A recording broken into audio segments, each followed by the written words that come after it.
everyone, and welcome back to the studio.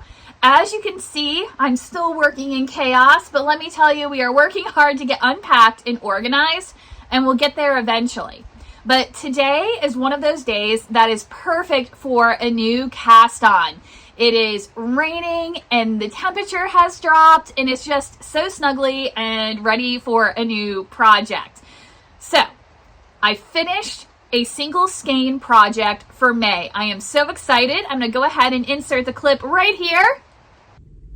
Guys, the last hour of my knitting life has been extremely stressful, but today's lesson is don't skimp on the finishing. So it doesn't matter if it's knit or crochet, but I would argue perhaps that your final bind off on a knit project can make or break the item. So today I have both a finished object and a cast on because I finished it in, how many days was that? I cast on May 2nd and today is May 6th. So like 4-ish days. And we have a finished hat. So if you guys remember, I had a request from my mom that she wanted a very kind of neutral colored hat that was lightweight to wear because she lives in Florida, but she just had some surgery done, and so part of her head is shaved, and so she wanted something comfortable, in particular to sleep in at night, but really I think she could wear it anytime because look how gorgeous it came out. So the pattern that I picked, because I went through and I was debating what I wanted to do, but my favorite hat shaping, like I like a good hat, but I don't look good in hats, and I always like struggle with getting like the right shape at the top because sometimes I like it slouchy but not too slouchy. I don't want it to point. I'm very picky, but I absolutely love the shaping of the Musselburgh hat. Okay, but again, my mom wanted a thinner hat since she lives in Florida, so I didn't want to do something that was double layered. And so what I did was I cast on for the Musselburgh. I checked my gauge, as you normally do, increased to the right size, and then I basically knit 9 inches from the top to here. No, that's 7 inches. I did 7 inches from here to here, and then added in 2 inches of ribbing for a hat that is in total 9 inches long. Her head's a little bit smaller than mine. I have a gigantic head. Let's see, where's the back of it? Right there. But I think it will fit perfectly. Like, check this out. It might have a little bit of a slouch on top for her, but I think that's super cute. Lightweight, comfortable, really pretty neutral color. I am absolutely loving this. So the yarn that I used, let me grab the tag, is from Little Fox, and this is one of their new bases. It's called Kitson, which is a, let's see, it's an 80% merino rambouillet mix with 20% silk. It's a 3-ply sport weight with 312 yards to 100 grams. Super pretty, and this is the color Mallow, by the way. What I love about this, like you could see it in the skein a little bit, but it becomes really, really apparent once you knit it up. It has this beautiful kind of sheen to it. It's very smooth, very soft, but it's not like a fuzzy soft.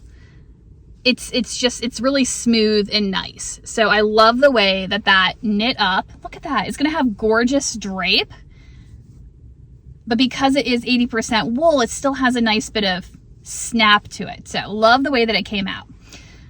Now for the not skimping on the finishing piece. So down at the bottom, I debated what I wanted to make sure it was nice and stretchy and it wouldn't be too tight. Okay, because I had my 1x1 rib.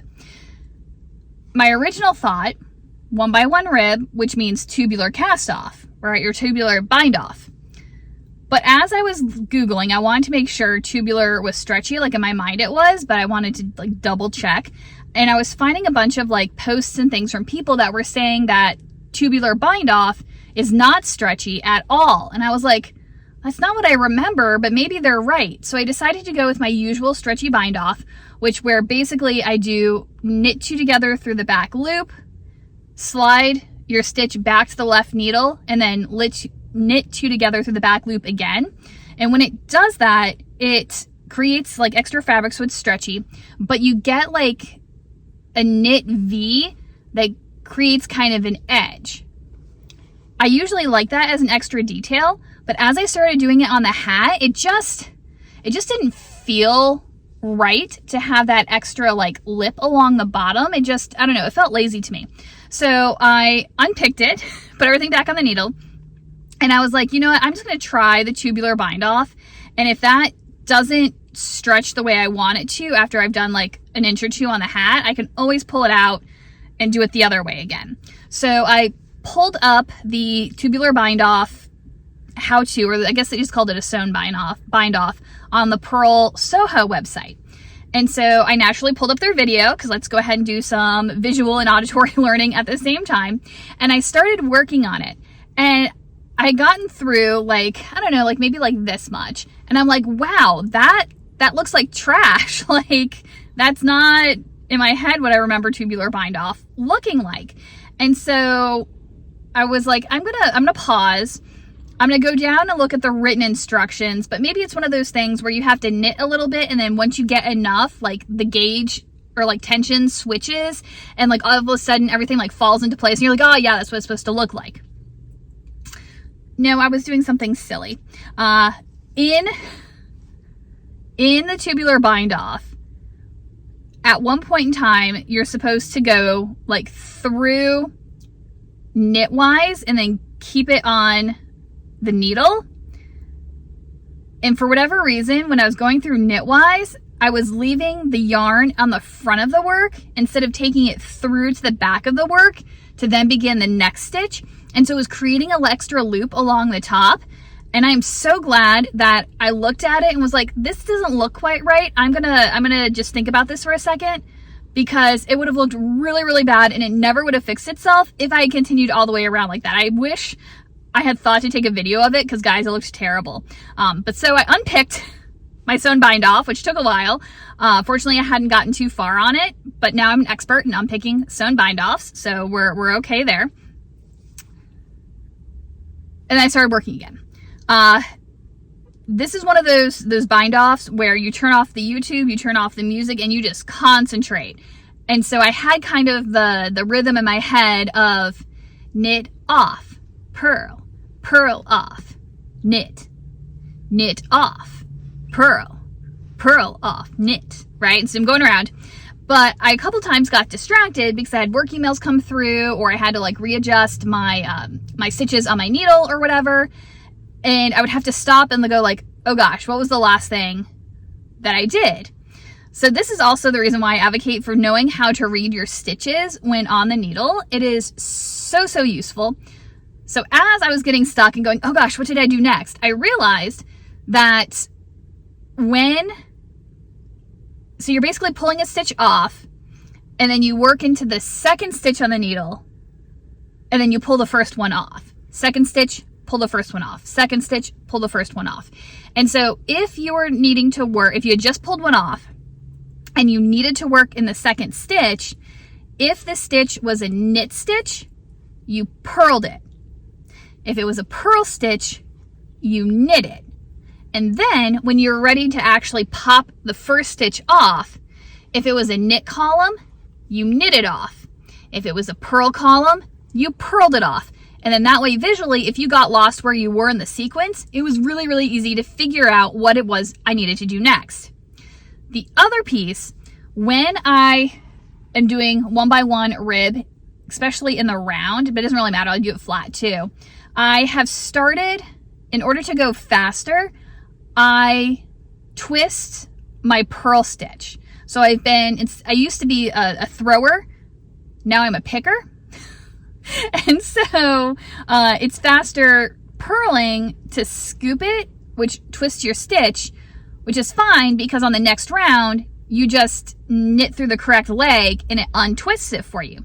But that means that in my bind off, I had to be careful on those twisted purl stitches to make sure I went through the correct leg and didn't like extra twist it. So that was also a case of needing to read the stitches. So my tubular cast off or bind off still looks a little sloppy to me. Like, it's not perfect. I especially got like a weird lump right there. But I'm thinking once I block it, that it'll all straighten out and look really nice.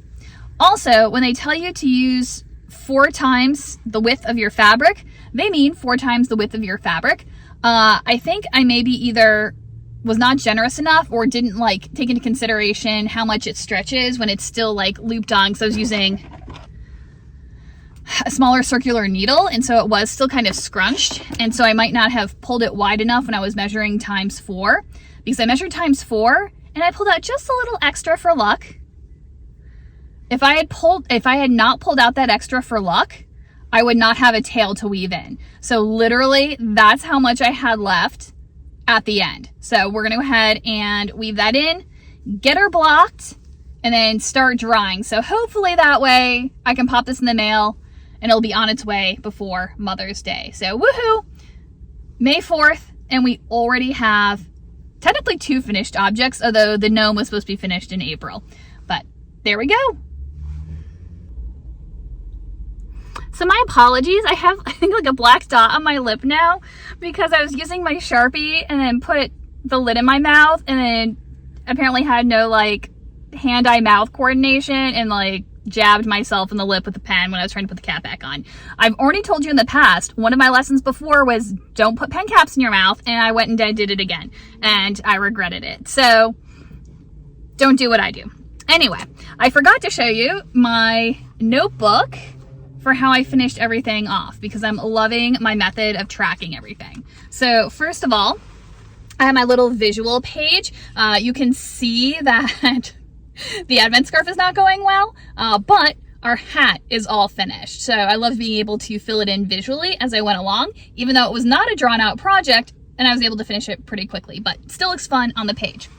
Then I had run out of room on my stash page, so it's a good thing I left 2 extra pages. I added in my yarn. Because it was a newly purchased, it wasn't already in my stash pre-inventory, I put a little star next to it, checked it off because I finished it. Fingering weight, I had just 1 full skein of it.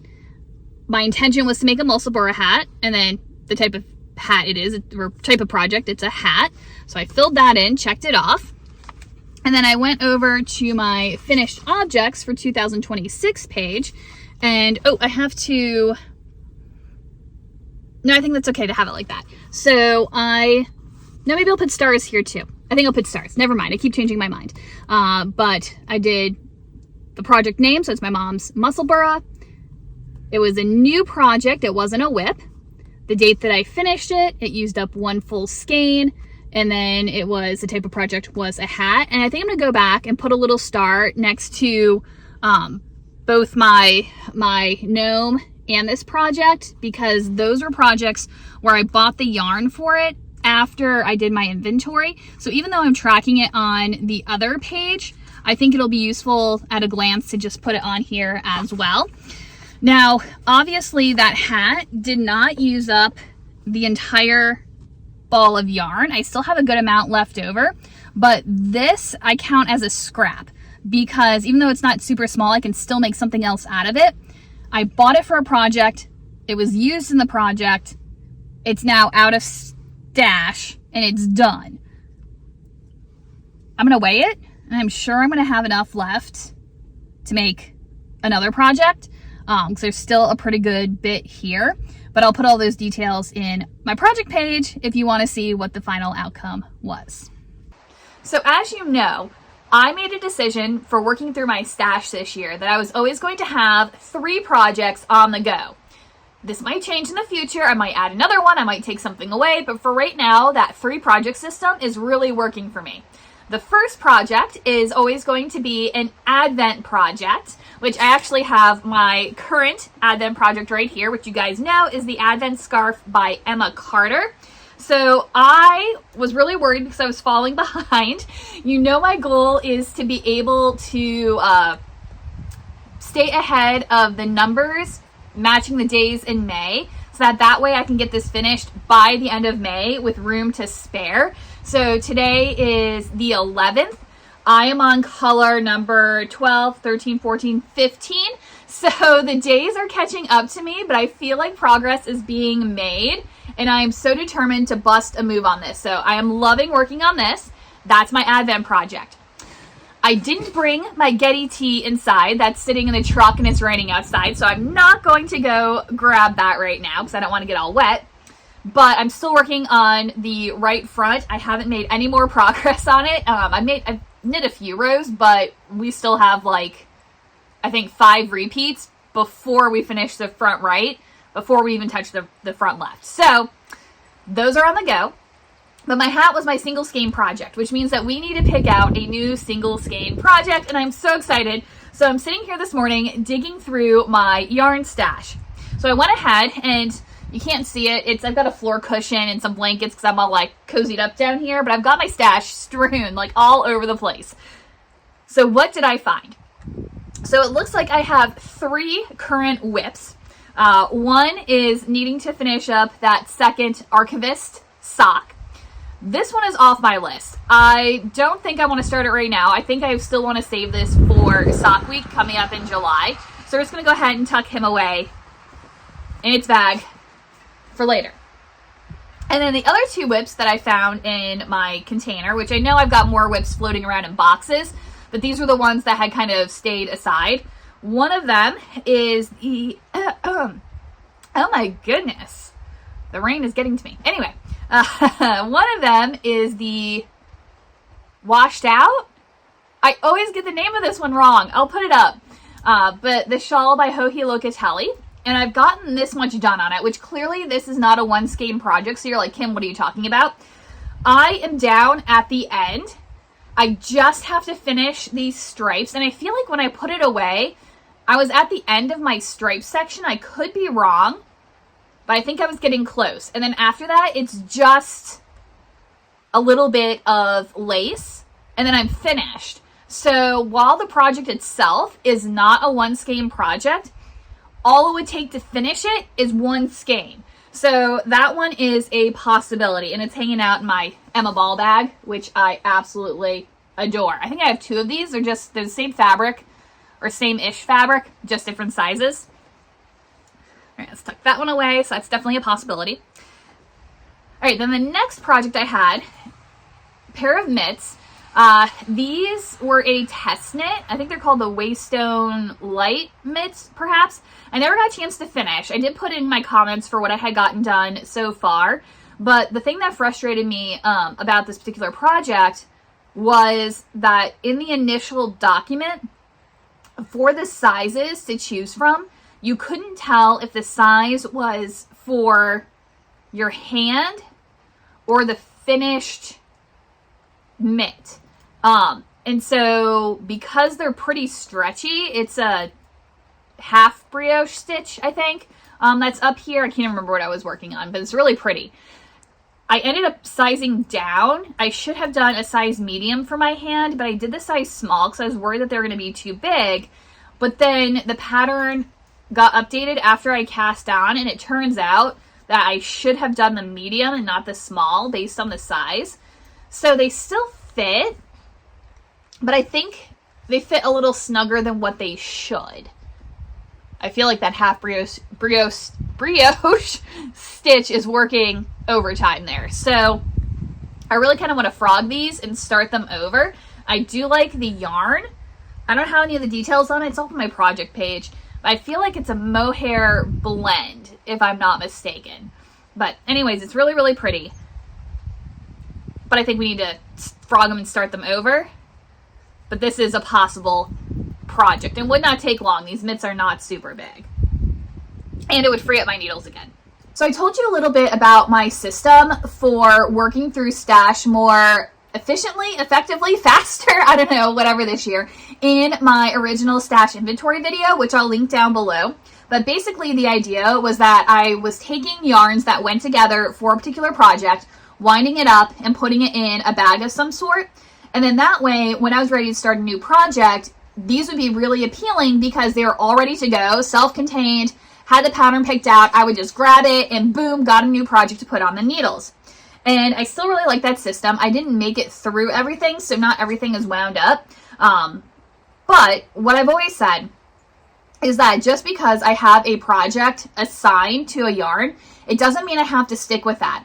Now, not all of these projects per se are a particular, like it has to be this pattern. Some of it was more like an idea, like I want to make mitts out of this, or I want to make a hat out of this. And even that can get changed around as well. But I've kind of put everything together into categories of the intended use, if you will. So this is my hat category next. So I have, after I made the Andrea Mowry Harlow flip, I was determined to make another one because I had used stash yarn for my first one and I liked it, but it wasn't really my color per se. And so I ended up selling it at market. But I had gone out and gotten these two like really pretty purple spin cycle yarns. And so that was on my list for a Harlow flip. But then in October or October-ish, Junction Fiber Mill had these really cute like Halloween bags, and I had to get the bag, right? So that was like mandatory, trick or treat. But the yarn, if you remember, I was really like craving a Harlow flip that had a neon color in it, but I couldn't find, because I was looking at spin cycles, I couldn't find like a neon that like really spoke to me. And so this kit was absolutely killing me. Like, look at that. Oh, I love it.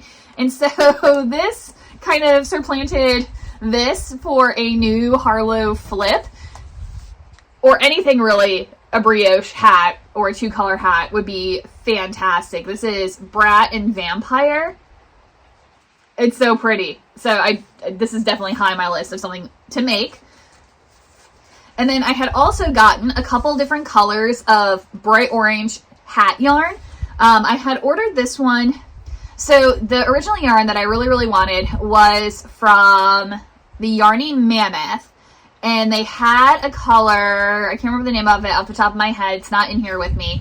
Oh, Ranger. Oh, Ranger was the color. I do remember the name of it.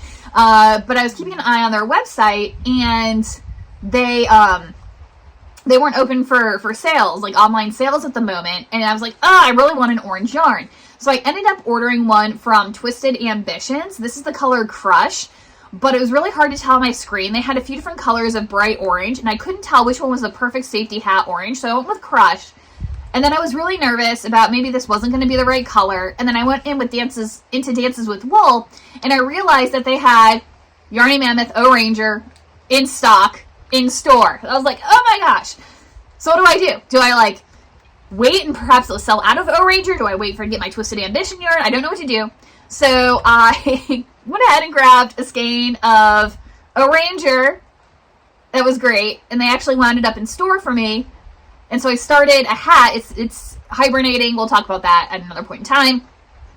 And then this came in the mail, and it's also the perfect safety hat orange. But because I have another orange hat already on the go, we're going to save this guy for later. And then my last hat yarn I have sitting in stash, or like designated hat yarn. Anything can be a hat yarn if you try hard enough, right? Is this. This is the Marla. Do I have that right? Yeah, Marlo from Manos del Uruguay. And I have two skeins of it. This is, I think it's a sport weight, if I'm not mistaken. I have to look it back up. It's either sport or DK. I think it's sport. That I wanted to make a Musselburgh hat out of. And I did grab two skeins because I wasn't sure what the yardage, if one would be enough, because I know you're cutting it close with the sport weight yarn to do a full hat with a brim. But I figured that would be perfect for winter. And I was curious because this is color shifting, something similar to Spin Cycle. But it's a lot softer. It's not as sheepy as Spin Cycle, which I do love that sheepy feel. So don't get me wrong, that's not an issue. But this one's a lot smoother and softer. And then I was also told by the person in the shop who sold it to me that this particular style of yarn tends to be a lot more consistent than Spin Cycle. You know that if you buy Spin Cycle, depending on where like the color changing breaks were in the yarn, there's usually at least two distinct like color palettes you can get. And so it's always a risk ordering Spin Cycle offline because You could really love the skeins of a colorway that feature this one color more dominantly, but you run the risk of them sending you another one that like features a different color more prominently, and it totally changes like the look of the yarn. Or they could send you one of each and you have no idea. So the idea of this being more consistent, I thought that was interesting to try out. So that's my hat yarns. And then now we have some sock yarns, which, you know, socks and I are not always the best of friends, but I keep thinking that I want to be a sock maker, right? We'll get more into it, I guess. I have this. It's Bittersweet from Hue Loco. I really want to make a vanilla is the new black out of this. I think that would look fantastic. And then I also have, I've got a lot of Hue Loco sock sets. Yeah, okay. So this one's not a Hue Loco sock set. This one is the Knotty Pine Fiber Co. Oh my gosh. Bighorn DK sock set. This was from their advent calendar 2 years ago. Your main skein was actually a sock set, which was great. And so it's this really pretty color with like this green, right? I want to do a pair. I've never done DK socks before, so this was set aside actually for a pair of DK socks. And then I have 3 sock sets from Hue Loco. These two are, nope, this one is a chicken set that's been discontinued, like retired. This one was a Christmas set from, I think, 2 years ago, Chilly Nights. And then this one is Day Trip, which I think was one of their, like, yarns that they do, like, one sock set a month or a season or something. And so that's also a retired color.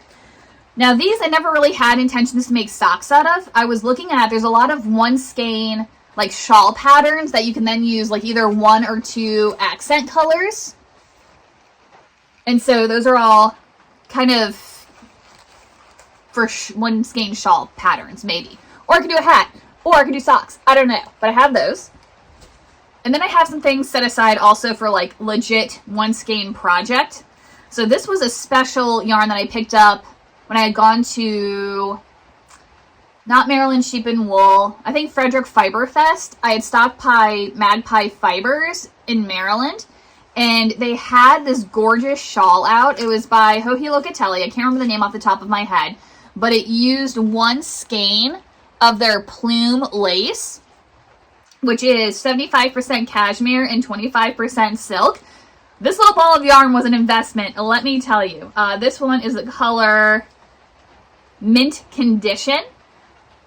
It's so pretty. It was also my colors, like my color comfort zone. I really wanted like the purple one, but everything I have is in purple. So I went with the mint because it's also a really pretty color. But it's basically a one skein lace fluffy shawl. I don't know if I'm in the mood for lace work right now, like serious lace work, but that would be a quick knit. There's not a ton of yarn there. I had also gotten yarn. This is Tributary Yarns, colorway. I did a really good job of sticking the labels in the inside of the skein so I could see what they are. So this is Tributary Yarns, right there. And the color Mayfly, and it's a 70% superwash merino, 30% silk, fingering weight. I had gotten this for the One Love one skein mystery shawl from Joji. You're seeing a pattern here. This last year, and it's really pretty. It was rolling around the bottom of my bag for a while, so I don't know if you can see this, but it's starting to like really fuzz. So I would like to kind of get this used and into a project before any more damage happens to this poor skein of yarn. It's been through a lot. The day I bought this, I also bought this as an impulse buy. This is a Circus Tonic yarn, and it's a possum blend. It's merino and possum. This one, the shop, it was the Yarn Club down in Virginia Beach, had a Sophie scarf done out of this. And I thought that would be really cute for winter, but also it would be a nice neutral color that I could wear underneath my colonial clothing. Like I could tuck it underneath my jacket and you wouldn't really see it, but it would be really nice and warm. So I love that yarn. And then I have these two random ones that I picked up at, I think it was when I went to the Shenandoah Valley Fiber Festival this last year. So I couldn't vend because I didn't have a kitchen to dye any yarn in. I had gotten, you'll see a couple skeins of this later. I love the Aisling yarns. They use a lot of UK raised Blueface Leicester. And so I wanted something, I was thinking for like a pair of mitts, again, that would be suitable for like my colonial wear. And then I couldn't decide which one I wanted. They've got a few different varieties, but they had this British Blueface Leicester mixed with Masham, which I've never used that breed of sheep before, I don't think, in yarn. And I had originally grabbed this one, which was 75% Leicester and 25% Masham. And again, it has a little bit of a sheepy feel to it, but it's really, really delightful. It's this really pretty, like, oatmeal-y color. And then as I was wandering around, they also had this one, which is a darker color, which is so pretty, but it's 50-50. So this one is softer than this one, but I love this color. So I was like, you know, I'm just going to get both. And so I can use them for a single skein project. How pretty would it be, like, striped together in a 2 skein project? I don't know. I still kind of want them for mitts. I don't know, but I really like them. Okay. Those are kind of like my 1 skein. Well, I guess they're all 1 skein. I don't know what I'm saying. And then since I had those out, let me go ahead and show you these. So these were the original ones. So it doesn't feel like much in the skein itself, but when I felt samples that they had knit up in this is their BFL. No, this is a 75 BFL, 25% Masham, but this is their DK weight. Again, it doesn't feel like much in like the skein, and it's a little sheepy, but when they knit it up, it is this gorgeous fabric that I can get out of my head. I love this. So I have 2 skeins of this that I have set aside for a shawl. So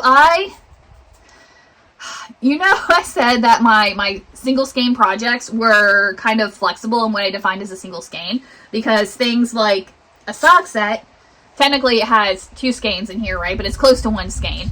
But I also kind of look at a 2 skein shawl as like not being much more than a 1 skein shawl, especially as a DK weight. So we're flexible in our definition. It doesn't matter, because guess who made up the rules? I did. And so they can mean whatever I want them to mean.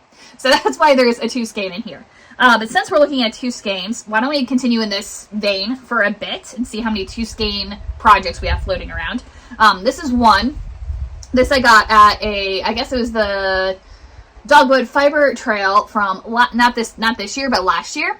This is Terrapin Fiber Works, and they specialize in non-animal fiber yarns. So they have a lot of like cottons. This one is 100% tencel, and they had this gorgeous 2-color shawl they had done. And actually, so I originally got, oh my gosh, where is it? Let me pull it out. Hang on.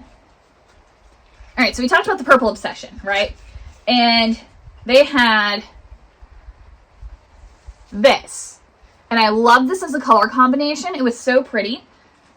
But I couldn't get this brighter color purple out of my head, because for a tencel shawl that would be perfect for like summer or spring, I just feel like the brighter purple, like it's a different vibe, right?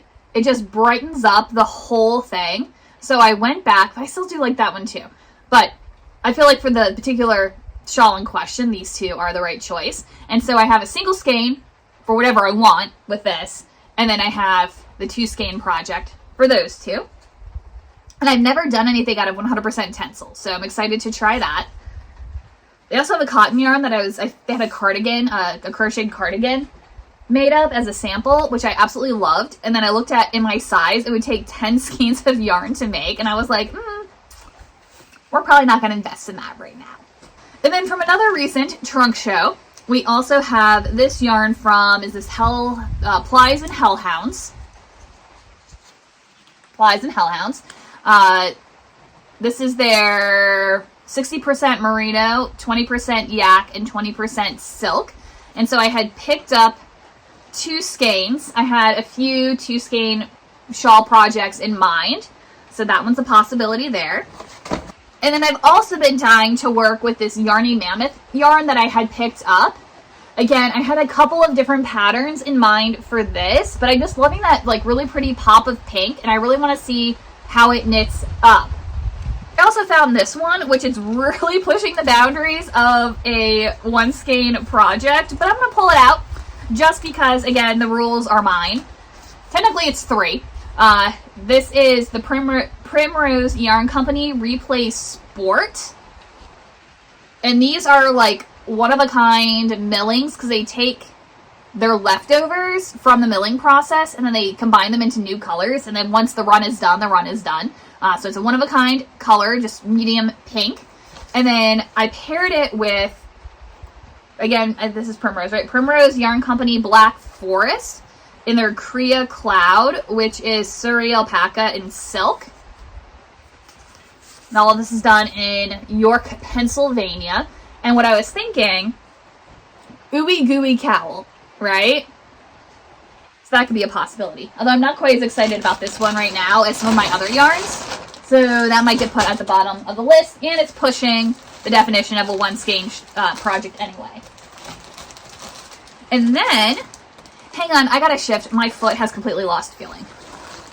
Oh my gosh, not only is my foot like completely dead, my floor cushion is corduroy, and so I now have like the lines permanently etched to my foot. But anyway, that's not the point. So you guys also saw in my other videos that I was, sorry, I'm crinkling. I was getting the Freckled Whimsy Wednesday Self-Striping Club. And it was supposed to go for an entire year, and I had a plan in the back of my mind of what I wanted to use these for. But after 6 months, they decided to discontinue it. I have 4 of the 6 months because I missed the first 2. And I was like, well, I'm not going to go back and order leftovers because 10 months of yarn will get me like more than enough yarn for what I want it for, so I don't need the first 2 months. So I didn't get them. Kind of regretted it for a half second, but it's totally fine because I have changed tactics. And I've decided what I want to do with this yarn is experiment. I don't do a lot of self-striping yarn because I just don't like the way it looks in projects. And I don't know what to do with it like other than socks, right? Because the stripes are only so long. And so if you do a project that like gets wider, the length of the thickness of, I can't even talk, the thickness of the stripe changes. I don't know, not super happy with it. But I thought that would be fun. Since I have 4 skeins of it, I could do a pair of socks, I could do a hat, I could do a pair of mitts, and then some sort of neckwear, just to kind of see how the different shapings of the different projects would impact the final like look of the project. So I have 4 of those, and again, my vague idea is hat, socks, neckwear, and mitts. And then the eventual goal was then to design a self-striping project. And so I have this, which was the Advent scarf from Freckled Whimsy this last year. I didn't get it as like the surprise. I ordered it afterwards. So I knew that I really liked the color combination. And then I ended up getting a 50 instead of the 25, just in case in my project I like the look of 50 grams instead of 25 grams. Although it doesn't make a lot of sense as like a sock set pattern. I don't know. We'll figure it out later. I can use it, I cannot use it, whatever. But the idea was to design something using that. I found another sock set from Hue Loco. I knew I had one more floating around. Alright, we're down to our last 3 options.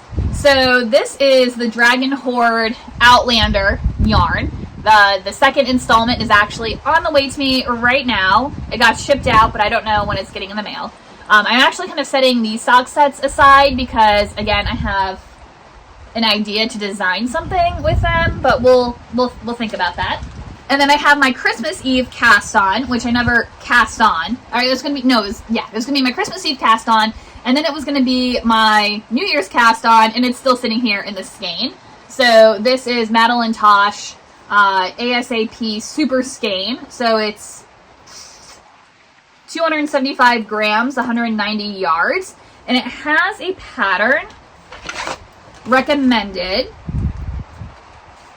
the Nightfall Cowl, which I'm actually kind of wondering, the pattern that came with the previous year, and it came with a bag too, the previous year's project, I really liked the way that it worked up, but I felt like it took 2 skeins of the ASAP, but I don't think they were the ASAP super skeins. So I'm going to go back and look and see how much yarn that project took, because I might make a second one of those instead of the one that comes up high around the neck. This is one that like lays down over the shoulders and was really pretty, and I like the color of it. So that's a possibility, but I have to look up the old pattern. And then the last single skein yarn, at least at my disposal, there's at least one missing, because I know I bought 2 skeins for this project, so I wasn't sure which weight yarn was going to be better. So there's an orange yarn floating around somewhere, but I don't know where it is. But it's this one here. This is a hand spun, hand dyed yarn that I picked up at a like a craft fair sort of thing, and it's really pretty. It's very sheepy. I think it's a Leicester long wool, if I had to take a guess. I have no idea what I want to use it for, but I had it wound up and ready to go when it's time. I don't know what to do, guys. I've got all of these options. I have all of these options and I don't know what to do. So yeah. What do you think? Put down in the comments, what was your favorite yarn? Which one should I cast on? And I'm going to think about it, and I'm going to get right back to you with a final decision. All right, so it ended up not being that hard to pick out which yarn that I wanted to use next, because I ended up going with one that was actually a true single skein. So that way, again, it could be another quick win, but it was also one where the fibers, I was absolutely dying to work with this yarn.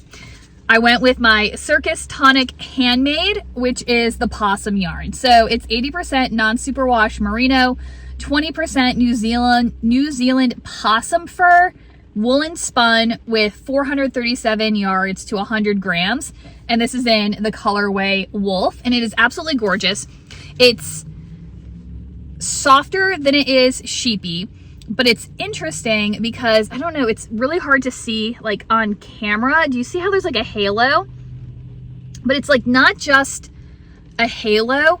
It kind of looks like what happens. This is really disgusting. But if you have a dog or a cat, have you ever accidentally had your yarn like roll through some of their fur, or they decide to like lay on it or something, and you end up with like these extra, like, you can't even see it. Ah, it's driving me nuts. But like there's these extra like little hairs, which I'm assuming is the possum, that like stick out, kind of mohair-esque, except not itchy. It looks so weird. It looks so weird, but I'm so excited to use it and see what it comes out as. But that means that we had to have a really good project. So like I said, the original inspiration was a Sophie scarf that the shop that I bought this from had knit up. And the person said when they did the sample, they used a US 5 needle, and they basically followed the Sophie pattern until they had either 40 or 45 grams of yarn used. And then that's when they started decreasing, because they said that when they were doing the Sophie, they found that the increase side used less yarn than the decrease side. So they didn't want to wait until they were just 50-50. You needed a little more than 50% of your skein to finish it off. So that was the original plan. But everybody has a Sophie. It's very simple. Garter with an I-cord edging, which I felt would really like show off this yarn. And like I said, I love the shop sample, but I didn't know if I wanted to go that plain and basic. So I took a little dive into Ravelry to see if there were some other options for either single skein projects or projects where you basically worked until you ran out of yarn. And some of the ones that were in fingering weight that caught my eye as something that was plain, like a Sophie, but had just a little extra something to make it special, included the Wisp, the Lily Colding, That's All Right, and Mill Hollow. I also thought that since this looks like, and again, I have like no basis for this, but it looks like it's a kind of a heavy fingering, I thought that I could perhaps modify something that was like a DK weight, because I had a few options that I kind of liked. I love this Free Spirit scarf, which is really a light fingering plus a lace weight to make DK, which, considering how fluffy it is, I thought maybe it'd be a possibility. The Stay Toasty and the Ashlar scarf both had this really beautiful like texture to it, but it's not too much, right? I've also wanted a solo scarf absolutely forever, but looking at the yardage, I don't know that it's quite enough to make the version of the solo scarf that I really like. But the one that finally caught my eye, and I think I'm going to go with, is the rib welt scarf. Now, it's supposed to be in a DK weight with 250 to 375 yards on a US 6. I think we're going to try it with this. It has more yardage, obviously, than what it calls for in the pattern. And so I don't know if I should drop down to a size 5 needle so it's not quite so open and lacy. I think, not lacy, but you know what I mean. I don't want it to be too loose of a gauge. So I think I'm gonna go ahead and buy the pattern, and then we'll see if it has instructions for like how to modify it for like the halfway point, but we'll see. But what I love about this is that it has the same kind of texture feeling as the solo scarf, but it turns it sideways. And so you're doing like a ribbing on one side and then you're doing welts on the other side. And I don't know, it's not quite as plain as a Sophie, but I think it's going to be easy to memorize. And it has a little more detail and it's something different. So I think the rib welt is the way to go. All right, so I'm going to leave you guys here for this week just because I want to get the video finished and put up, but I did cast on. I've only made it through 8 rows so far, so we're just getting into the setup rounds. Setup rows rather. So I can't really give you any sort of a review thus far, but I don't know, it seems to be working. Now this pattern does specifically but it recommends yarns that are like cashmere, angora, alpaca, things with a little bit less memory. Because you are dealing with ribbing and welts, which tend to like snap back up when done with like a regular wool, you want something with a little bit less memory, so when you block it out, it actually stays flat. So when I was thinking about which needle I wanted to use, the pattern again calls for a DK weight, but the yarn I'm using is a fingering, but it is kind of a plushy fingering as well. So I ended up going with size 6, which is what was recommended in the pattern. And it's a really nice, like loose, like it's not too loose, at least not so far. Again, I'm only 8 rows in. But I think it's gonna feel a little bit more drapey. And so I'm hoping, even though there's a large percentage of wool in here, that between the possum and doing it on like extra large needles, that it's gonna lay flat when I block it out. Sorry, my voice keeps cutting out. I think it's still the pollen coming back out again. Anyway, so that's what we've got done. And I'll see you next time, and hopefully we have a little bit more done.